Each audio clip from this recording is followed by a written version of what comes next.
what we call teenage healthy rebellion is neither healthy nor is it a rebellion. Parents have lost their confidence. It's very hard to know what to do anymore. And that's not really absolutely essential. Oh my God, I've screwed up so badly.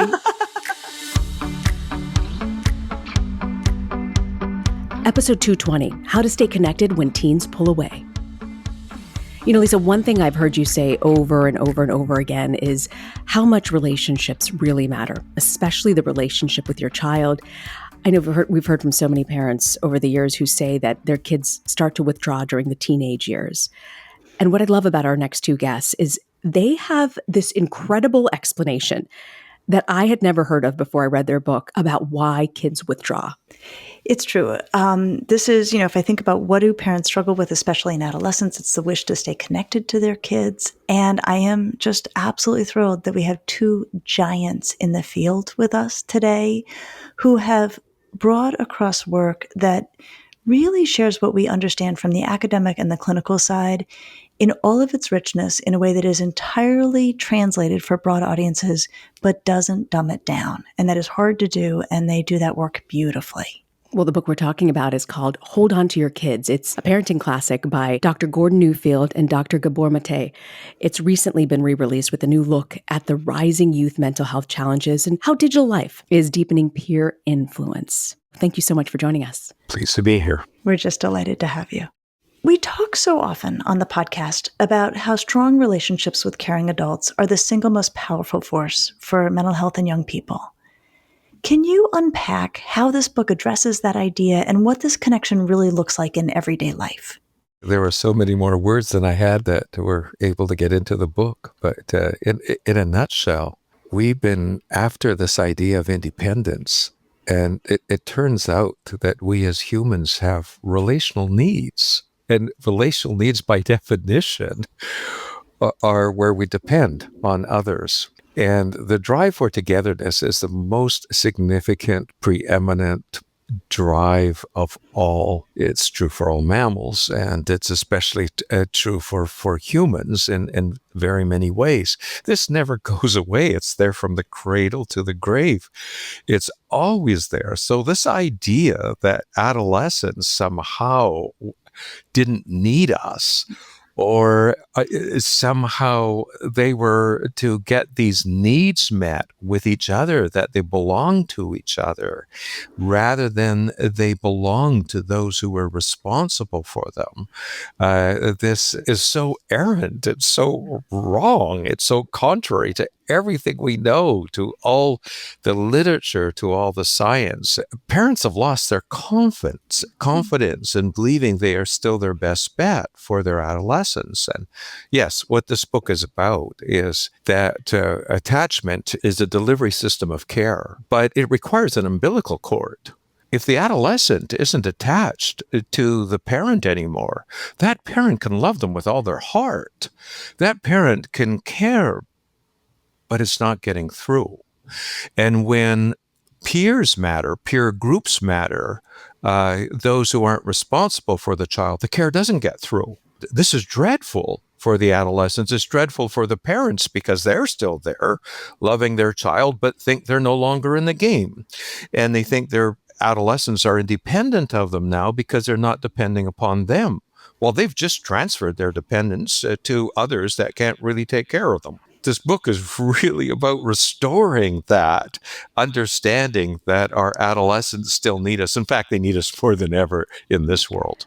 Are you kidding? I'm 45 and I feel like I need my parents more than ever, than even before the teenage years. Dr. Maté, I want to ask you a little bit about this concept of peer-oriented and parent-oriented kids. You know, of course we know kids need friends. So at what point does peer orientation really become a problem? First of all, let's look at humans from the evolutionary point of view. For millions of years, there have been human beings on Earth. For 200,000 years, our own species has been on Earth. For all those millions of years, and for most of those 200,000 years, kids grew up in a whole network of adult attachments. It's not that they didn't have friends, but the friends weren't the primary relationship. The primary relationship was with the adults, with the uncles, the aunts, the parents, the whole community. This has been subverted in modern culture. Now, as Gordon points out, development takes place in a pyramidal fashion. The base of the pyramid is attachment, strong relationship with parents. The child's brain itself, the circuitry of the child's brain, physiologically, is shaped according to the early relationships. This is a physiological fact, a neurophysiological fact. So there's attachment. Then there is the drive for individuation. And nature wants us in the end to become independent, not asocial, but independent creatures with our own sense of who we are, our meanings, our understandings, our preferences. Then comes socialization, which is where people who are truly individuated can connect respectfully and caringly with other human beings. Now, in our culture, we've put socialization ahead of individuation. So long before kids are their own persons, and long before their attachment with the adults is solidified, we put them into their peer group, and they spend most of their time with their peers. So their attachment becomes transferred to the peer group before they even know who they are. So, based on that research, what would you advise parents then? Should we be telling them to hang out with their friends less? So when it comes to teenagers, what we call teenage healthy rebellion is neither healthy nor is it a rebellion, because genuine rebellion is for freedom. Mm. But the peer group, the teenager who undergoes what we call healthy teenage rebellion, actually just wants to belong and submit themselves to the peer group. So it's neither rebellion nor is it healthy. Now, what should we do? Well, this is Gordon's work, is to recognize the primary importance of attachment throughout the life cycle, but certainly through adolescence, which means that anything we do to raise our kids, the behaviors, the institutions that they go to, whatever, needs to value attachment above anything else. And then they can be prepared for the individuation, the healthy individuation. Parents need to understand the importance of attachment, which means staying away from this stuff, staying away from the social media. Don't let your infants play with iPads, these addictive devices that actually wean them away from adult attention. Kids should be at home much longer rather than in daycares, if that's possible. If it's not possible, then the daycares need to be places where adult attachment is emphasized rather than peer attachment. I love this concept that you guys have, and you talk about already about the attachment is the psychological umbilical cord. And you're right, actually, if it's cut, nothing you say gets through. So Dr. Neufeld, if it does get cut, because so many parents feel like it does get cut early, what do we do? Well, the good news is that it's never too late with a relationship. It doesn't mean it's guaranteed, but we're always looking for home, for a place to belong, for a sense of significance, for a sense of mattering, for love. It's knowing that we are their answer, not that we have answers. It's very hard to have answers anymore at all, but that doesn't mean we aren't the answer. And to step up to be the answer to our 13-year-old, our 15-year-old, our 16-year-old, when we give them a sense of significance, when we bridge the differences, when we can convey that they matter to us, that they're important to us, they're looking for this. And if it's on our table, more than likely they're going to come back to feed at our table. But if we don't, if we let behavior get in between, if we let differences get in between, if we let our lack of confidence erode us from that place and we don't step up, leaving where their best bet, we lose them. We lose them automatically. So it's a matter more not of knowing what to do. It's very hard to know what to do anymore. And that's not really absolutely essential. It's stepping up to the plate and say, you're still my son. You're still my daughter. I'm not going to let anything get between. Bottom line is you're important to me. You matter to me. You're significant to me. I think it's important to say that once kids become peer-oriented, adults, parents are going to experience a lot of rejection, a lot of resistance on the part of the teenagers. And that's where there's a tendency to give up or to get frustrated and get authoritarian. It's a long project. Once kids have become peer-oriented, it's very difficult to bring them back under our care. But as Gordon says, we're still their best bet, and we can give them what peers can't, which is unconditional loving acceptance. Then along those lines, Dr. Maté, along those lines, how do we shift the focus away from fixing behavior or trying to get kids to be less rejecting towards really rebuilding the relationships? Like, what does that look like in the kitchen? First of all, it looks like getting something, which is that behaviors are symptoms. They're not the fundamental problems. They're manifestations of something. And usually they're manifestations of relational issues. For example, Gordon and I have both had this experience of somebody comes to us and says, our kid was really good till they were 9 years old, then they became really bad. And we say to them, we have bad news and we have good news. The bad news is your kid was never good in the first place. And the good news is that they're not bad now. Mm-hmm. What they were is they were oriented to you and attached to you. They were following your guidance. Now they become detached. Now they're following the previous guidance. So it's not the behavior that we have to address, but the relationship. We have to get them back into relationship. And all the oppositionality, like there's all this nonsense diagnosis of oppositional defiant disorder. It doesn't even exist. Oppositionality, by definition, happens in a relationship. Why are we diagnosing the kid? Why don't we look at the relationship in which the child manifests opposition? We're the ones who've got the power to change that relationship. Look, I learned a lot from Gordon. This book is his thesis and his work. And at a certain point with my teenage daughter, I said, we're going to have dinner once a week, no matter what. And at least half the time we fought like cats and dogs.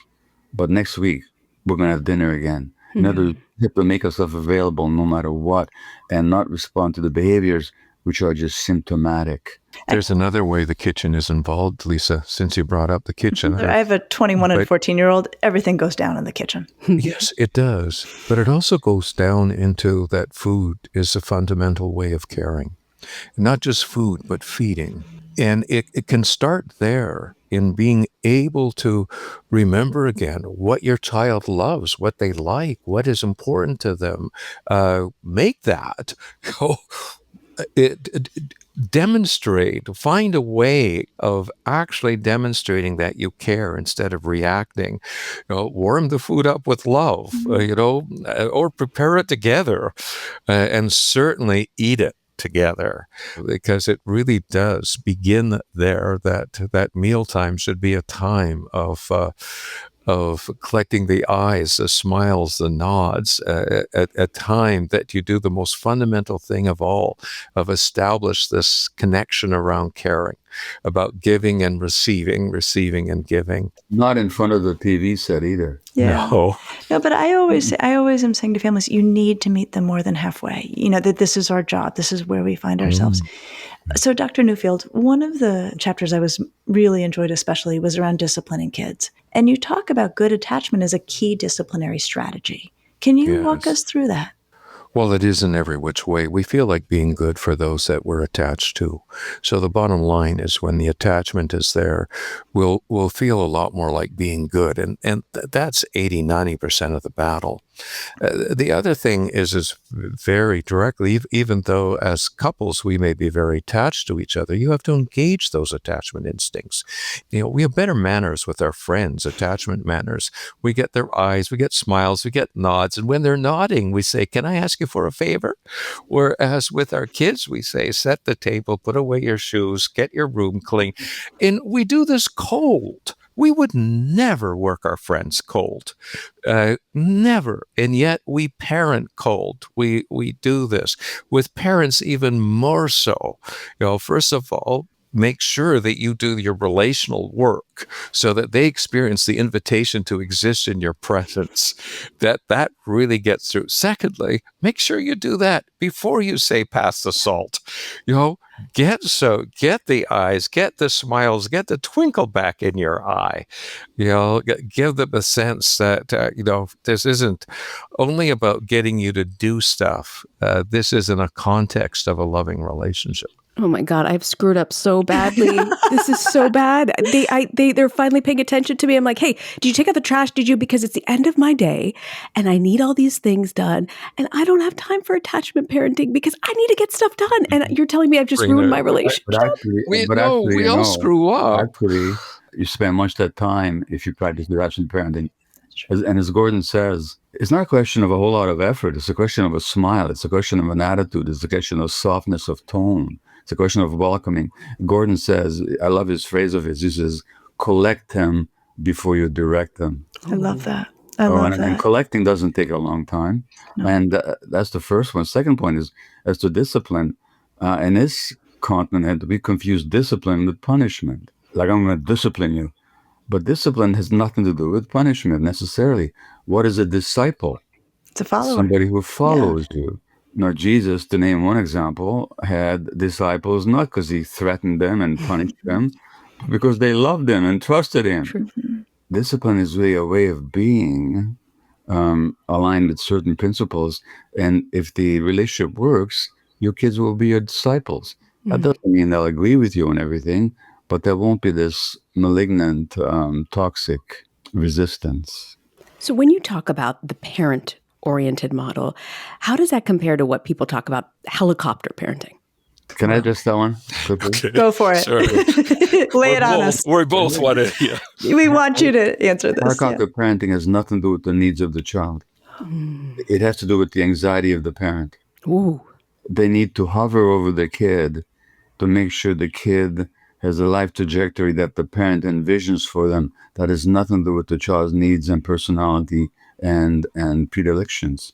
So it's about driving them here, driving them there, this practice, that practice, yoga, soccer, dance class, whatever. And it's not relational. By definition, the helicopter's above the ground. You're not with the child, you're above them, and you're trying to control them to assuage your anxieties. It's a very harmful kind of parenting, actually. To get to a child's side, for the child to feel them at their side, is a fundamental human relationship kind of thing. That is about attachment, to get to their side. To communicate to them that they cannot handle things is crippling. Yeah. When the person that we look to for cues about, can I do this? Can I handle this? Am I strong? Am I going to be overwhelmed? Suggests that I can't. It's devastating. So our responsibility is to get to their side. But oh my goodness, when you do this, you want to convey that you've got this, honey. I'm just here at your side. You can do this. And smothering has never been good in the sense, as Gabor says, it's more about the needs of the parent when that's happening. If it's about the child, we can find our place and be their support cast. I love it. I love the warmth, the just top to bottom warmth that you are making the case for. I think sometimes the messages that people are getting in the culture give them the impression you're supposed to tell teenagers what to do, get them under control, make them act the way they're supposed to act. If they're rude, you got to, bring them in line. And I agree with you completely. My training is very much the same training you have around the fundamental power of a good working relationship to make everything else happen, and the cost of not having a relationship, that nothing good can happen in that context. You captured that word is so important, warmth, right? Yeah. It's so hard to define, and yet that warmth is there. Carl Jung said that warmth is the vital element for the growing plant and the growing child. And if the child does not feel our warmth, it is not safe, does not see their own dignity in our eyes, does not feel that invitation, they're going to be dreadfully wounded. Why wouldn't they go to their peers? Because they think they're going to be better off. Unfortunately, they're not, but they think they'll be better off. Well, and I think, the dynamic that so often unfolds is, teenagers do seek independence, and then this, like it feels personal to the adult, and then it's hard to feel warm. They don't seek independence if dependence hasn't been aversive. When we use what children care about against them, we are engaging in a most cynical kind of parenting. So be careful what you get attached to, because it gives me power over you. And we've been confusing that with discipline, teaching a lesson, using what they care about against them. Give me an example of using what they care about against them, just so that I know exactly We what call you it mean. consequences. Okay. I'm going to look around for what it is that you're attached to and use that against you. And then Okay. we're surprised that they don't care anymore. Like I'm taking away your phone. Yes. So first of all, that's not even a starter. And why would somebody that's responsible for you ever use what you care about against you? That doesn't make a whole lot of sense. Human beings need to individuate. They need to grow up. And there's always been rituals in every culture to celebrate the growing up and responsibility taking and independence of the child. But that didn't mean rejecting the adults. In fact, the children were initiated into adulthood, into independence through the community and through the adults. And in the context of that. In that context, so that independence doesn't mean pushing away in a hostile way at all. The other thing about the warmth that you said, Lisa, that warmth is our brains. If you look at the neuroscience of it, our brains, not just our brains, but the brains of mammals and even birds are wired for caring. There's circuitry with prolactin and oxytocin and endorphins dedicated to caring for the young. So that warmth with a new baby is almost inevitable for almost anybody who sees a new baby. They'll have a sense of warmth. But then what happens is that our own warmth gets shut down as our kids start pushing away from us. And instead of triggering our warmth, they trigger our coldness. And then we think there's something wrong with them. And we haven't realized that actually we've lost a relationship. And as Gordon points out, we are born with instincts, but those instincts had to be evoked by the environment. And a child that's pushing away from us in this peer-oriented culture and the impact of the social media and everything else, it doesn't evoke our warmth. It evokes our despair and even our own resistance. I'm glad you brought up social media, because one of the things we wanted to think with you about is, the pros and cons of it. Where does digital technology, can it fit into the parent-child relationship? How should we think about it? Social media usually isn't used to connect with one's grandparents. That's true. It's just a means of connection. It's who you're connecting to. That's the important thing. Mm-hmm. If you use digital connection to be able to preserve the family, to preserve the connections that one needs, yes. But if it competes with those, then there's a problem. It's competitive. And again, the question back to, can't kids have friends? Of course they can. So can your spouse. But if those friends compete with the relationship with you, that's a different story. It's not about friends. It's about affairs, about attachment affairs. When others matter more, in fact, this is the same inside the family. When siblings matter more to each other than mattering to the parents or to their parents, we've got problems. We've got huge problems. We can't manage them. We can't do anything with them. They don't feel our care. So it's not only about friends. It's about siblings. It's about things. It could be a pet. The fact is parents need to matter most. Hence the subtitle of the book, why they need to matter. Think again in terms of a couple. The issue is obviously togetherness, otherwise it wouldn't be family. The issue is also separateness. You don't want to lose your separateness of being. But what is the real issue? Togetherness without loss of separateness, and separateness without loss of togetherness. That is the challenge with the adolescent. Togetherness without loss of separateness, and separateness without loss of togetherness. And there's two invitations we can give to a child. The invitation to exist in our presence and not let anything come in between, and the invitation for the fruit of that to become their own person. Those invitations should coexist, not one be at the cost of the other. They're both invitations, and they're both the most important invitations we can give to our loved ones. If you're listening and you're a parent and you feel like I have lost the separation, the umbilical cord's been cut, what's your advice to regaining that connection? Where do we start? We start with getting our mojo back, with saying, I don't have to know what to do. I just have to do it. I have to get across to my child that I care about them. Now, how am I going to do that? One problem is that a lot of parents carry their own traumas. True. And their sense of abandonment and rejection that goes back to their own childhoods. Unresolved, those traumas can show up in your relationship with your child. So when your child is pushing away from you, as Gordon is talking about, not making it about yourself, but traumatized parents who don't realize it can make it about themselves and actually believe they're being rejected, they're being abandoned by their children, which can bring up a lot of pain, a lot of resentment, and a lot of resistance. So parents really have to take responsibility for their own emotions and not make their child responsible at any age. Not make the child responsible for what the parent feels, and not let those traumatic imprints cause you to desist from that commitment to the child that Gordon is talking about. I was reading your book on a plane, and I was actually moved to tears in my seat when I came to this line. The ultimate gift is to make a child feel invited to exist in our presence exactly as he is.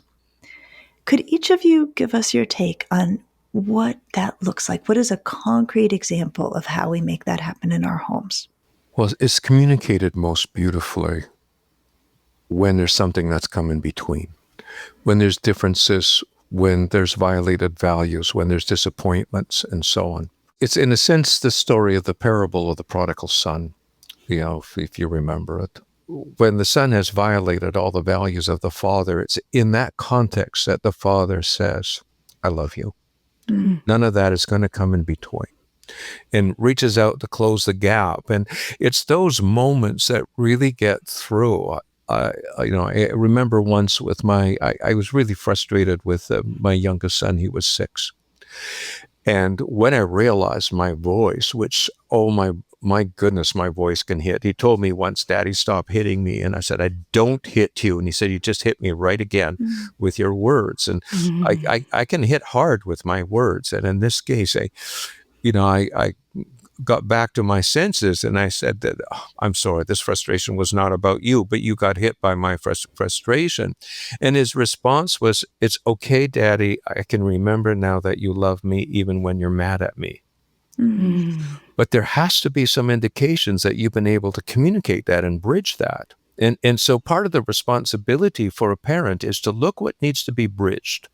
Retroactively, proactively, that what needs, that we can say in a place, yes, I understand that I get really frustrated. That happens. And yes, that's not what I value. But the bottom line is, you're my son, you're my daughter. I love you. I care about you. I still look forward to having dinner with you tonight. That the relationship has survived. Dr. Maté, anything to add to that? No, I think that's said beautifully, but there's one issue I'd like to return to for a moment, which is that of digital media. Mm-hmm. Yes, it can be used to cement or maintain family relationships at a distance. From that point of view, it's a miracle. I heard of one kid who looks at the computer and says, "Grandpa," because it was always on my toddler. But at the same time, that's the use of digital media, limited, controlled by, and in the presence of adults. Now, a lot of kids, it breaks my heart when I see this, kids with iPads in restaurants or in the street, and small kids, 2, 3 years old. Now, the studies have shown that early exposure, prolonged exposure to digital media actually misshapes the brain. Important brain circuits on brain scans don't develop. And those devices are not just addictive, they're designed to be addictive. Mm-hmm. And they can form attachments that can actually threaten the relationship with the adults. And to try and peel a kid who's addicted off their cell phone or off their computer is like trying to separate a drug addict from their drugs. You're going to get hatred, resistance, violence, and resentment and disobedience. So I can't overemphasize the importance of adults for a long time, many years, not allowing independent use of social media, limiting it only in the presence of adults and only for the purposes that support attachments. And it's like Gordon points out, nobody minds people having a drink, but we don't give it to 2-year-olds. Mm-hmm. And we give it to them when they're ready for it. And sex itself is a part of human life, but we don't encourage 4-year-olds to engage in it until they're ready for it. And it's the same with digital media. That can't be overemphasized, because once kids get hooked on it, it's a devil's job trying to get them to let go. And it's a major new challenge to parenting. Yeah. And furthermore, of course, it provides another platform for peer connection. Yes. So even when they're not in each other's physical presence, they can be through the digital media. So parents need to get on top of that Yeah. before it gets out of hand. And once it gets out of hand, oh boy, it's not impossible, but you got to work on the relationship a lot before then you have the influence to get them to limit their digital media. But you can't control where you don't have the power. And the power doesn't come from authority, it comes from attachment. Once they're addicted, just like any addiction, you need to have a relational context with which to be able to have the influence. And so you can't limit to have the influence. You have to be able to restore the relationship to make some headway with the addiction. There's so much here to unpack that I think I see why this is a parenting classic. And I've learned so many things from this book and from our conversation today. I want to thank you both for joining us, Dr. Gordon Neufeld and Dr. Gabor Maté. The book is called Hold On to Your Kids: Why Parents Need to Matter More Than Peers. Wow, Lisa, that was just incredible. I know. Such a rich conversation, and so poetic also in its way. What do you have for us for Parenting to Go? Well, I feel like my parenting to go seems awfully small and superficial relative to that conversation. But one thing I was thinking about in that conversation is that, I don't usually give just like very generic advice about raising teenagers. I'm always on to something specific. But when people ask for it, I do say, I think one of the hardest and most important things in all of parenting a teenager is not holding a grudge. There will be times when you feel hurt. There will be times when you feel stepped on. And you could really nurse that for a very long time. And it will get in the way of all good things that you want to have happen with your kid. Usually they have moved on very quickly, or if you move on quickly, they will move on with you. And so the goal, and I will truly say as a mother of teenagers, and also one of the hardest things in raising teenagers, is to not hold grudges. Just out of curiosity, if I know a parent who always takes away the cell phone as a disciplinary action, what's another? Asking for a friend, Reena? Asking for a friend. Maybe we'll take a page out of Dr. Maté and Neufeld's book, and maybe instead you take them out for a treat and talk about what went wrong. I'll see you next week. I'll see you next week.